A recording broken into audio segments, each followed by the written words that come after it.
அதன் அடிப்படையில் எந்த மதமாக இருந்தாலும் அதனுடைய அடிப்படை கடவுள் நம்பிக்கை தான். மதம் என்று சொல்லிவிட்டாலே அதில் ஒரு இறை கோட்பாடு கண்டிப்பாக இருக்கும். மதத்துக்கு அப்பாற்பட்டவங்க அதை கடவுளை மறுத்துருவாங்க, அதை தனியாக வைத்துக்கொள்வோம். கடவுளை நம்பக்கூடியவர்கள் கடவுளை பற்றி இஸ்லாம் எப்படி சொல்கிறது, மற்றவர்கள் எப்படி சொல்கிறார்கள், இஸ்லாம் கடவுளை பற்றி சொல்லக்கூடியது அறிவுபூர்வமாக நடைமுறைக்கு ஏற்றதாக மக்களுக்கு பயன் தரக்கூடியதாக இருக்கிறதா அல்லது மற்ற கொள்கைகளால் பயன் இருக்கிறதா, இதுதான் இன்றைய தலைப்பில் நம்ம எடுத்துக்கொள்கிறோம்.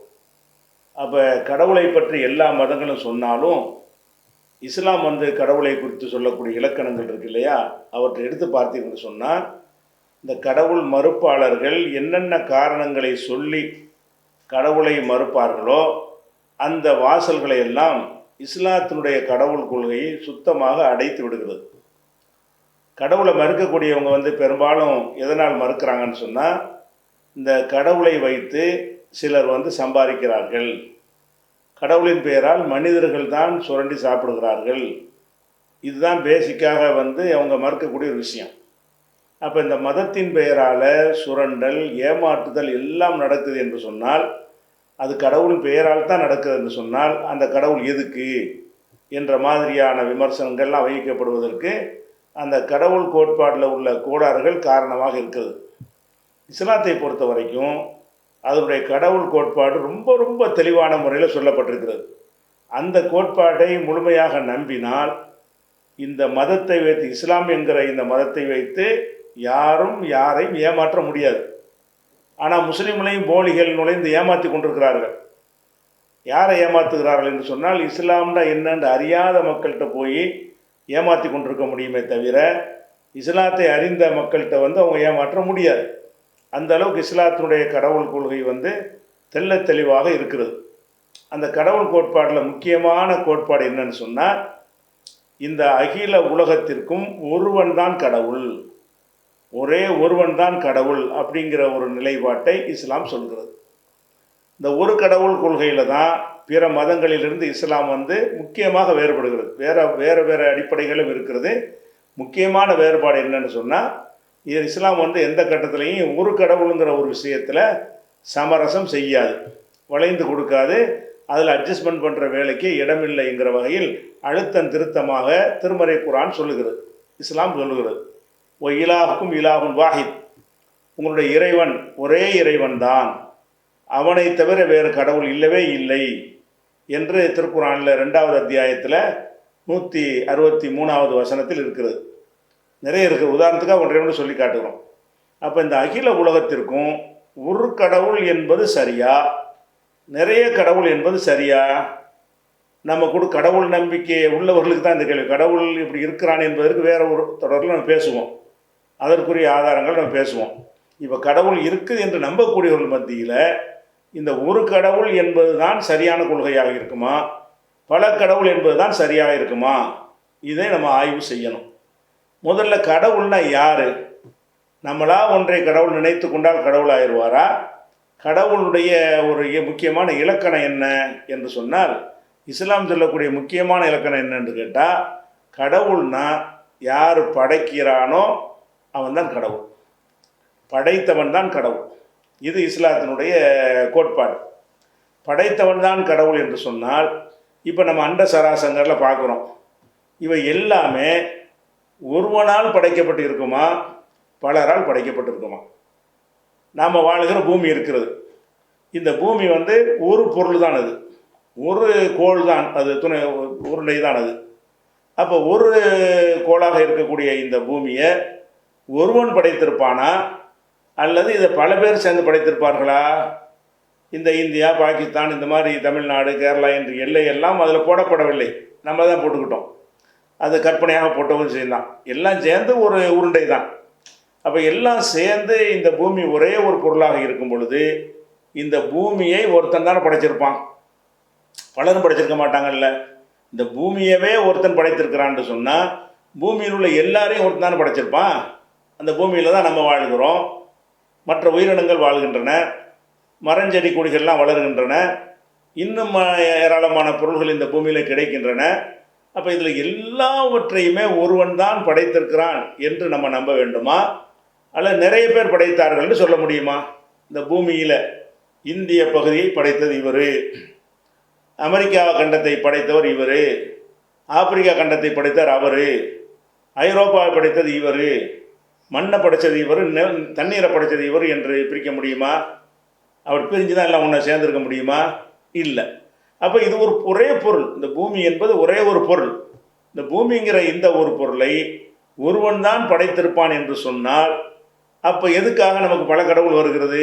படைச்சவன் தானே முக்கியமான, அவன் தான் உரிமையாளன். படைச்சிருக்கிறானே அவன் தான் அதுக்கு உரிமையாளன். ஒன்றும் இல்லாமல் இருக்கிறது அவன் தான் உருவாக்குகிறான். எவன் படைக்கிறானோ அவன் தான் அதுக்கு உடைமையாளன். அப்படி இருக்கக்கூடிய நேரத்தில் இப்போ நம்ம பல கடவுளுங்கிற ஒரு வகையில் கான்செப்ட் கொண்டு வந்தோமையானால், பலர் படைத்தார்களா? இந்த உலகத்தை பலர் சேர்ந்து, இந்த பூமியை மட்டும் நான் சொல்கிறேன், இது போக அண்ட சராசரங்கள்லாம் இருக்கிறது. அதே மாதிரி இப்போ பூமிக்கு வெளியே கொண்டால் போகாமல் சூரியன் எடுத்துக்கிறங்க. சூரியன் ஒரே பொருள் தானே. அந்த சூரியனை படைக்கிறதுல 2-3 பேருக்கு பங்கு இருக்குதா? இவர் ஒரு துண்டு அவர் ஒரு துண்டை படைச்சு பிறகு என்ன ஒட்டி வச்சுட்டாங்கன்னு இருக்குதா? இல்லை. சூரியனும் அது ஒரு படைக்கப்பட்ட ஒரு பொருள் தான். அதை ஒருத்தன் தான் படைத்திருக்கிறான். சந்திரனை ஒருத்தன் தான் படைத்திருக்கிறான். செவ்வாய், சுக்கிரன், வியாழன் எல்லாவற்றையும், புதன் அனைத்தையுமே அந்த ஒருத்தன் தான் படைத்திருக்கிறான். அதே மாதிரி கோடான நட்சத்திரங்களை, விண்மீன்களை அவன் தான் படைத்திருக்கிறான். இது எல்லாம் அடங்கிய அந்த கேலக்ஸி அவன் தான் படைத்திருக்கிறான். இது போன்ற ஏராளமான கேலக்ஸி இருக்கிறது, அவற்றையும் அவன் தான் படைத்திருக்கிறான். இப்படி அனைத்தையும் எவன் படைத்தானோ, கடவுள் தானே அது. நம்மளை மாதிரி உள்ளவனுக்கு பேர கடவுளுங்கிறது. கடவுள்னு சொன்னால் எல்லாமே அவன் தான் செஞ்சுருக்கணும். அப்போ அதை பார்க்குறோம். அது போக எல்லாத்தையும் ஒருத்தன் தான் படைத்த, ஒருத்தன் பூமி ஒருத்தனை படைச்சி சூரியனை ஒருத்தன் படைச்சிருந்தான் என்று சொன்னால் அதுவும் அப்படி இல்லை. பார்த்தோம்னு சொன்னால் அவை எல்லாவற்றுக்குமே ஒரு தொடர்பில் தான் இயங்கி கொண்டிருக்கிறது. ஒன்று தொடர்பு இருக்கிறது, ஒன்றை ஈர்த்து பிடித்து கொண்டிருக்கிறது. இப்போ சந்திரனும் பூமியும் இருக்குதுன்னு சொன்னால் அந்த இடத்துல நிற்கிது, நம்ம அந்த இடத்துல நிற்கிறது. அந்த இடத்துல நிற்கிறதுக்கு என்ன காரணம்? ஒன்றுடைய ஈர்ப்பு சக்தியின் காரணத்தினால தான் நிற்கிறது. இப்போ பூமியுடைய ஈர்ப்பு சக்தி ஜாஸ்தியாக போச்சுன்னு சொன்னால் சந்திரனை இழுத்து என்ன செஞ்சிடறேன், மோதி சுக்குனார் நொறுங்கி போயிடும்.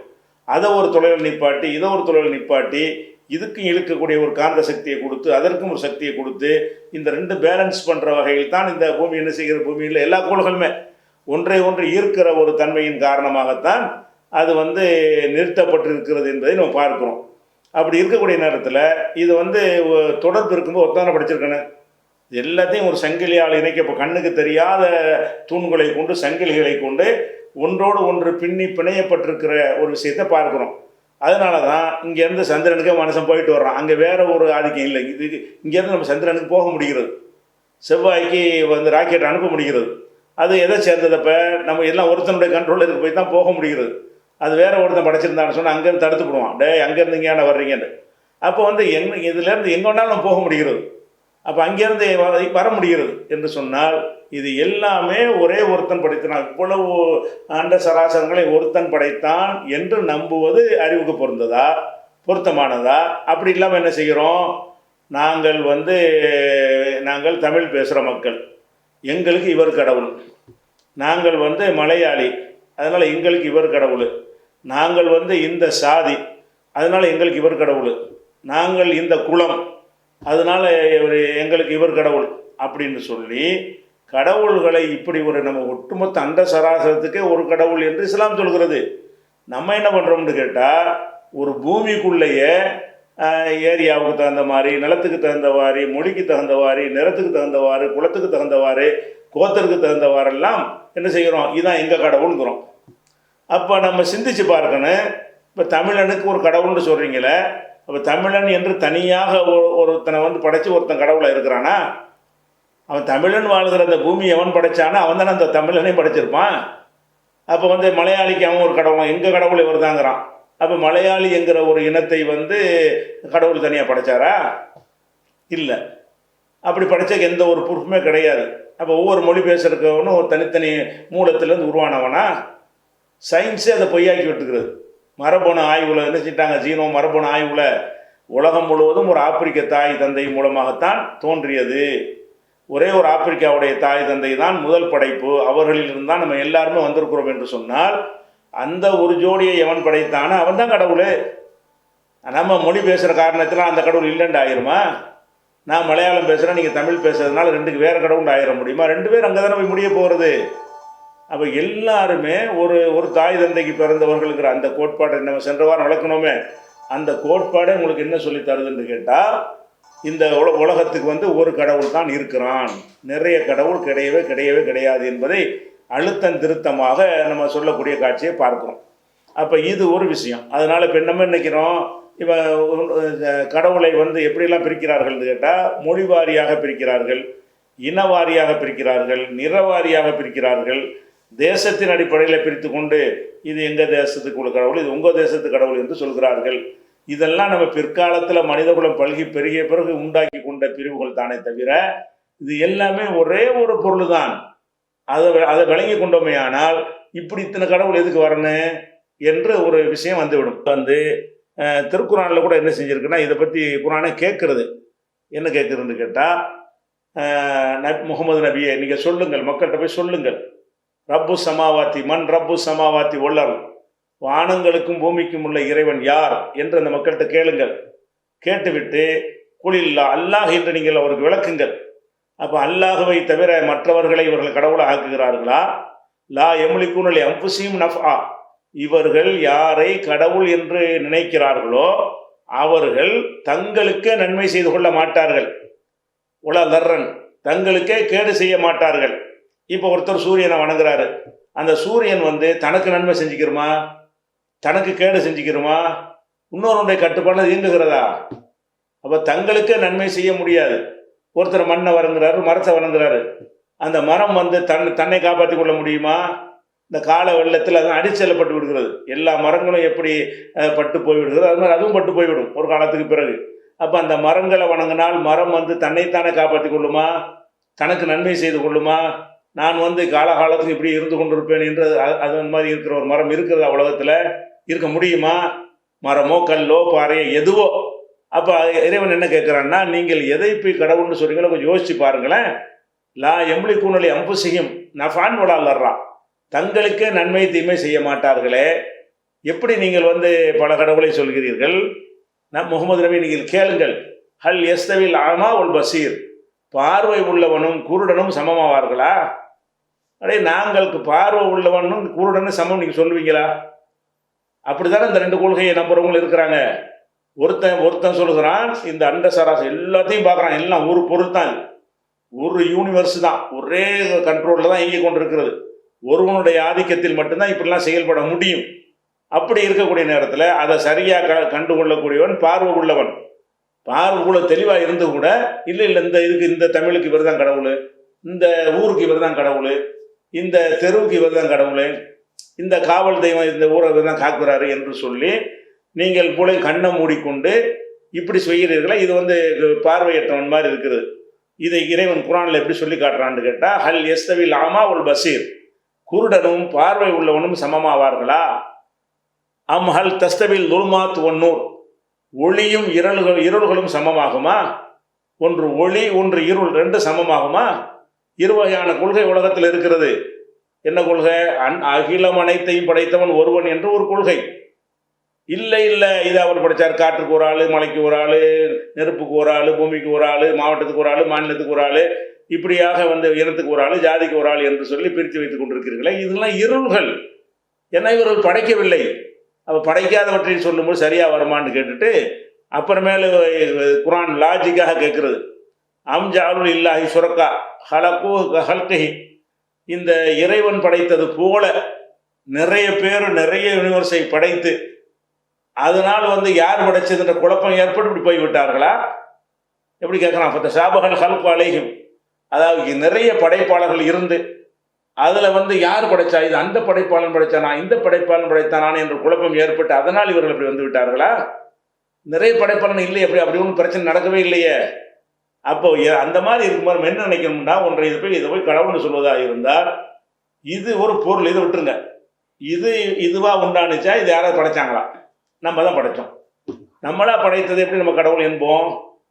அப்படிங்கிறத வச்சு இஸ்லாம் என்ன சொல்றதுன்னா, இந்த மாதிரி இருக்கிற ஒருத்தன் தான் இருக்கவே முடியும், அவனை நம்பினா தான் கடவுள் நம்பினதான் அர்த்தம்.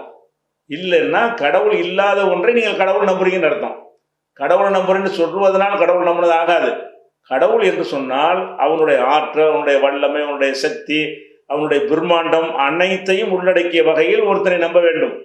நாம் கடவுள் என்று நம்பக்கூடிய அதிகமான மக்கள் நம்பக்கூடிய கடவுள்கள் எப்படி இருக்கிறாங்கன்னு கேட்டால், இந்த நம்புகிற இந்த மனிதனை விட பலவீனர்களாக இருக்கிறார்கள். அந்த குர்ஆனில் கூட சொல்லப்படுகிறது, மக்களே உங்களுக்கு ஒரு உதாரணம் சொல்லப்படுகிறது, ஃபஸ்தமிஉ செவியேற்று கேளுங்கள். நீங்கள் இதை கடவுள் என்று வணங்குகிறீர்களே, அது லம் யஹ்லுகு ஸுபாபன், அவர்கள் ஒரு ஈயை படைத்ததில்லை.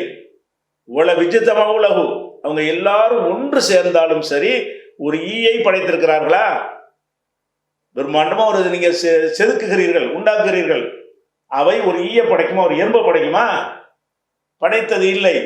அப்ப நீங்கள் எந்த மாதிரி இருக்குன்னு கேட்டா, படைக்காத ஒன்றை கடவுள் என்று சொல்லி கொண்டிருக்கிறீர்கள் அப்படின்னு சொல்லி இறைவன் கேட்கிறான். அதே மாதிரி நம்ம கடவுள்கள் என்று சொல்லக்கூடியதை பற்றி இறைவன் கேள்வி எதுக்காக, ஒரு கடவுள் தான் இருக்க முடியும் என்பதற்கு சும்மா ஒரு தத்துவார்த்த ரீதியாக மட்டும் விளக்காம லாஜிக்காகவும் குர்ஆன் நிறைய கேள்விகள்லாம் கேட்குது. ஏப்பா நீங்கள் ஒரு கடவுள்னு இதை போய் கடவுள்னு சொல்றீங்க, இதுக்கு கை இருக்குதா? பிடிக்கிற கை, நீங்கள் கை மறுபடியும் செதுக்கி வச்சுக்கலாம். அழகும் ஐதின் யப்திஷூன பிஹா, பிடிக்கிற கை இவர்களுக்கு இருக்கிறதா? அம்லகும் அர்ஜுனும் யம்சூன பிஹா, நடக்கிற கால்கள், அதுவும் நவர மாட்டேங்குதே, கடவுள்னு சொல்லுகிறோம், அது அசையக்கூட மாட்டேன்னு நினைக்கிறது. அப்போ அம்லகும் அர்ஜுனும் யம்சூன பிஹா, நடக்கிற கால்கள் இருக்கின்றனவா? அம்லகும் ஆதானும் யஸ்மூன பிஹா, காது மாதிரி நம்ம செதுக்கிக் கொள்ளலாம், அது கேட்கிற காதா? அம்லகும் அயுனும் யுபுசிருன பிஹா, அது கண்ணு மாதிரி நீங்கள் செதுக்கிக் கொள்ளலாம், அதுக்கு பார்க்கிற கண்ணா?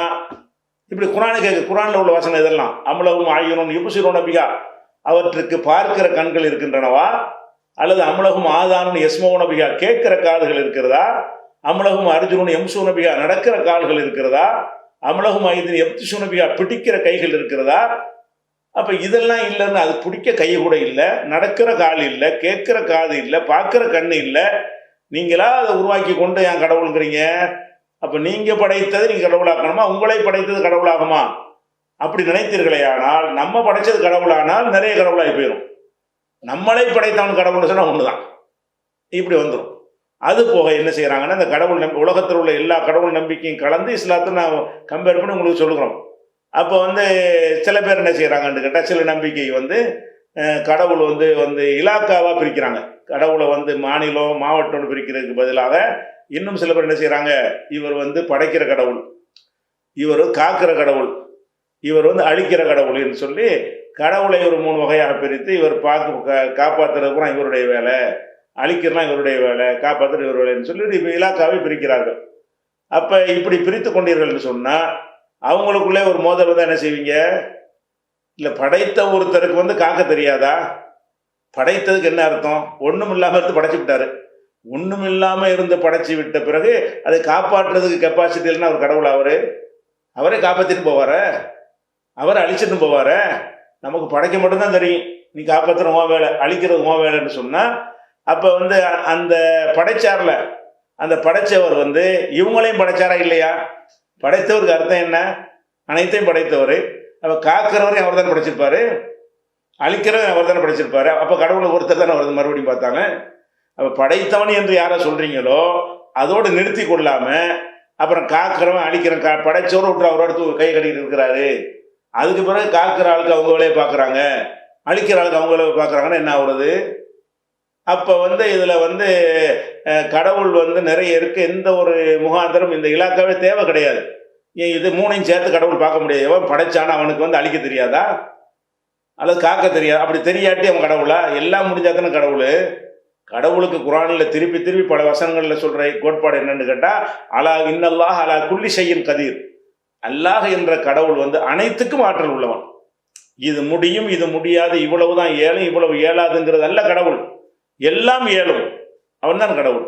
அப்போ அலா குல்லி ஷைஇன் கதீர், எல்லா பொருள்கள் மீதும் அவன் சக்தி உள்ளவன் என்று திருமறை குர்ஆன் பல இடங்கள்ல இறைவனுடைய வல்லமையை சொல்லும் பொழுதெல்லாம் இந்த வாசகத்தை சொல்ல தவறுவது இல்லை.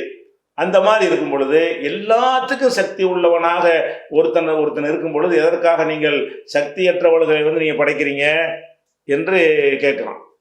அதே மாதிரி இப்போ எடுத்துக்கிறோமே, உதாரணமாக இப்போ தமிழ்நாட்டுக்கு ஒரு கடவுள், கர்நாடகத்துக்கு ஒரு கடவுள் இருக்கான், 2 கடவுள் இருக்காங்க. தமிழ்நாட்டு கடவுள் என்ன செய்கிறான், எங்களுக்கு காவேரியில் தண்ணி வரணும்னு கேட்குறான். கடவுளே காவேரியில் தண்ணி வரணும். அவன் கர்நாடகத்துக்காரன், அவன் கடவுள்கிட்ட கேட்குறான், கடவுளே எங்கள் தண்ணி எங்கே போயிடக்கூடாதுங்கிறான். 2 பேரும் இப்போ கடவுள். இப்போ வந்து யாருடைய கோரிக்கை ஏற்றுக்கிறது? நம்ம தமிழ்நாட்டு கடவுள்கிட்ட கேட்கும்போது தண்ணி கொடுக்க ஒரு ட்ரை பண்ணுறாரு. அவர் என்ன செய்கிறாருன்னா தடுக்கிறதுக்கு ட்ரை பண்ணுறாரு. ஏன்னா அவன் கேட்டான்ல, அவன் மக்கள் என்ன கேட்குறான்னு கேட்டால் கொடுக்காதேங்கிறான். இந்த மக்கள் என்ன செய்கிறாங்கன்னா கொடுங்கிறாங்க. தண்ணி கொடுன்னு இங்கே உள்ளவங்க கத்துறாங்க, கொடுக்காதுன்னு அங்கே உள்ளவங்க கத்துறான். இவன் கடவுள்கிட்ட கத்துறான், அவன் கடவுள்கிட்ட கத்துறான். இப்போ தண்ணி கிடைக்குமா கிடைக்காதா? கிடைச்சிச்சுனாலும் கிடைக்காட்டாலும் ஒருத்தர் தோற்று போயிடுறாரு. தண்ணி கிடைக்குன்னு வைங்க, தமிழ்நாடு கடவுள் ஜெயிச்சிட்டார். அப்போ கர்நாடகத்து கடவுள் தோற்று போயிடுறாரு. அப்போ ஒருத்தர் தான் இருக்காங்க கடைசியில், தோத்தா கடவுள் இல்லை. இல்லை அவர் கை ஓங்கி தண்ணி தர முடியலைன்னு வைங்க, இவர் தோற்று போடுறாரு. நம்ம மக்கள்லாம் கேட்குறோம், தர முயற்சி பண்ணுறாரு, அவரால் இயலவில்லை அப்படின்னு சொன்னால் அப்போ என்ன வந்து முடிகிறது? இவர் தோற்று போயிடுறாரு.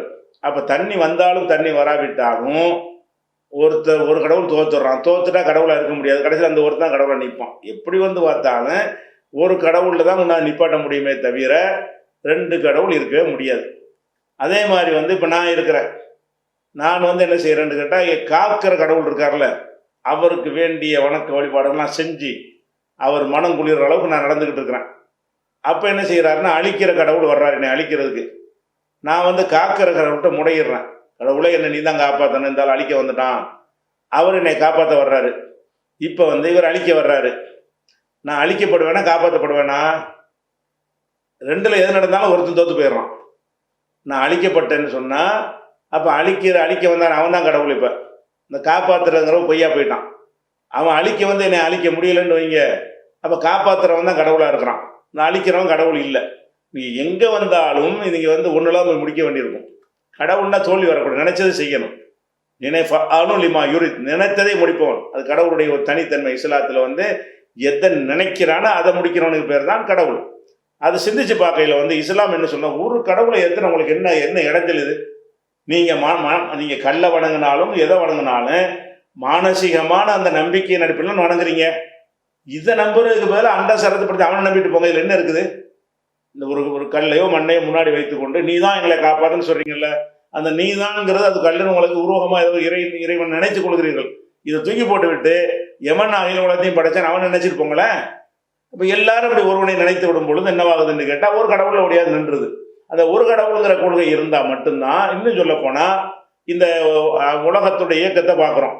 அவைகள் எல்லாம் பலரால் நிர்வகிக்கப்படுற மாதிரி இருக்கிறதா, ஒருவரால் நிர்வகிக்கப்படுற மாதிரி இருக்குதா? பலரால் நிர்வகித்தால் என்ன நடக்கும்? ஒரு மாநிலத்துக்கு 2 முதலமைச்சர் இருந்தால் என்ன நடக்கும்? ஒன்றுமே நடக்காது. அப்போ ஒரு நாட்டுக்கு 2 பிரதமர் இருந்தால் என்ன நடக்கும்? அடிச்சுட்டு தான் சாவுவாங்க. அப்போ 2 பிரதமர் இருந்தால் ஒரு நாட்டை ஆள முடியாது. அப்போ ஒரு நிர்வாகத்துக்கு சாதாரண அற்பமான ஒரு பள்ளிக்கூடத்தை நடத்துகிறதா இருந்தால் கூட 2 பிரின்சிபால் இருந்தாங்கன்னு சொன்னால் அதோட முடிஞ்சு வச்சு கதை. இவன் ஒருத்தர் சீக்குவான், அவன் ஒருத்தர் நீக்குவான். 2 பேருக்கு பஞ்சாயத்தை வச்சுன்னு வைங்களேன், இடமில்லைன்னு அனுப்பிடுவாங்க. வாடா நான் தர்றேன் இடமா. இது நிர்வாகம் நடக்குமா? இது ஒழுங்காக இருக்குமா? அப்போ ஒரு பள்ளிக்கூடமாக இருந்தாலும், ஒரு நிறுவனமாக இருந்தாலும், ஒரு கம்பெனியாக இருந்தாலும், ஒரு தொழிலாக இருந்தாலும் ஒருத்தன் தான் அது சுப்பீரியர் அத்தாரிட்டி ஒருத்தன் இருக்கணும். அவன் தான் டிசைட் பண்ணக்கூடியவனா இருக்கணும். அவன் சரியில்லைன்னா இளைஞர் மாற்றி வேற ஆள போடுவாங்க. அவனும் அந்த மாதிரி சுப்பீரியர் பவரில் இருக்கணும். அப்போ அந்த மாதிரி இருந்தால் தானே அது இயங்க முடியும். அப்போ இந்த அண்ட சராசரத்தில் நிறைய கடவுள் இருந்தால் ஆளாளுக்கு ஒரு மாதிரி நடந்தாங்கன்னா என்ன நடந்திருக்கு? ஒன்னோட ஒன்று முட்டி மோதி நொறுங்கி சேர்த்து ஒன்றுமில்லாமல் போயிருக்கும். ஆனால் குரான் அப்படி கேட்குது, லவ்கான ஃபீஹிமா ஆலிஹத்துன் இல்லல்லாஹுல ஃபஸதுதா.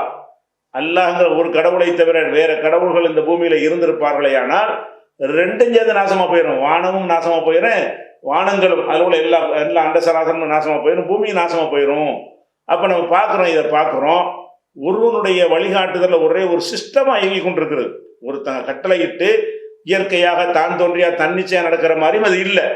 இப்போ எப்படிலாம் இருக்கிறது? இப்போ சூரியனை பூமி சுத்துகிறது என்று சொன்னால் அது கண்ணா பின்னாடி சுத்துறதா, ஒரு கணக்கோடு சுத்துகிறதா?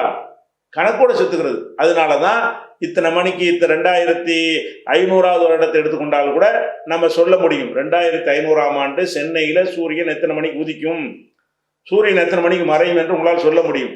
3000 ஆண்டு எத்தனை கிரகணங்கள் ஏற்படும், அது சந்திர கிரகணம் ஏற்படும் சொல்ல முடியும். எத்தனை வால் நட்சத்திரங்கள் வந்து தென்படும் என்று உங்களுக்கு சொல்ல முடியும்.